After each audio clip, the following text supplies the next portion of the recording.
Alors nous sommes aujourd'hui ici présents pour la signature d'un protocole d'accord entre le ministère et le groupe américain Adient.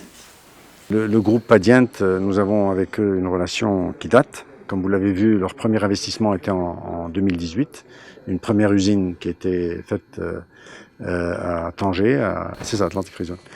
Et donc nous avons travaillé avec eux depuis pour pouvoir faire en sorte qu'il y ait un écosystème complet autour du groupe Adient. Évidemment, nous sommes ravis que la concrétisation soit accélérée après les grandes orientations de Sa Majesté et les relations qui se sont améliorées avec les États-Unis. Nous espérons voir dans les prochaines semaines, évidemment, un certain nombre d'opérateurs, pas qu'américains, parce que c'est un signal qui vient conforter l'ensemble des investisseurs internationaux qui, à un moment donné, se posaient des questions inutiles, mais qui étaient là. Malheureusement, elles étaient là. Et Sa Majesté le Roi, que Dieu l'assiste, nous a permis aujourd'hui d'ouvrir une nouvelle fenêtre dans laquelle, évidemment, nous allons tous ensemble nous engouffrer pour faire en sorte que l'investissement au Maroc continue. Alors, avec le groupe Adient, comme vous l'avez vu, ce sont 3 structures qui se mettent en place pour pouvoir réaliser un certain nombre d'activités dans le siège de l'automobile qui devient de plus en plus complexe. Alors là, la première usine va employer 1300 personnes.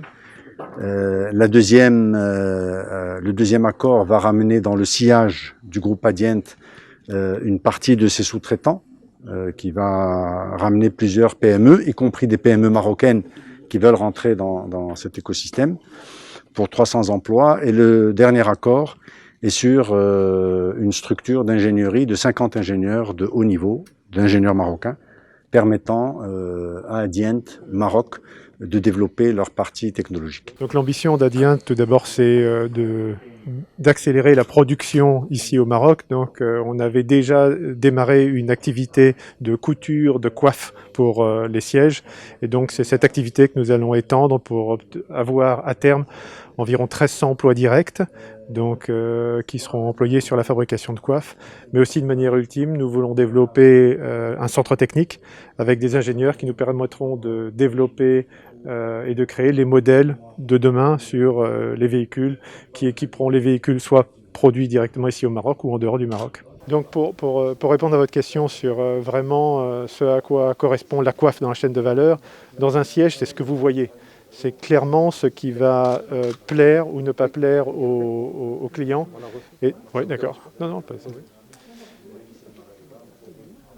Ok. Pour répondre à votre question sur la valeur ajoutée, la coiffe, c'est ce que vous voyez quand vous êtes un client. Donc c'est là que vous voyez la qualité et la finition du véhicule. Donc c'est là vraiment que se situe le savoir-faire et c'est là qu'il faut que l'on passe la majeure partie de notre temps, surtout lors d'un démarrage, pour obtenir la qualité qui est demandée par les clients.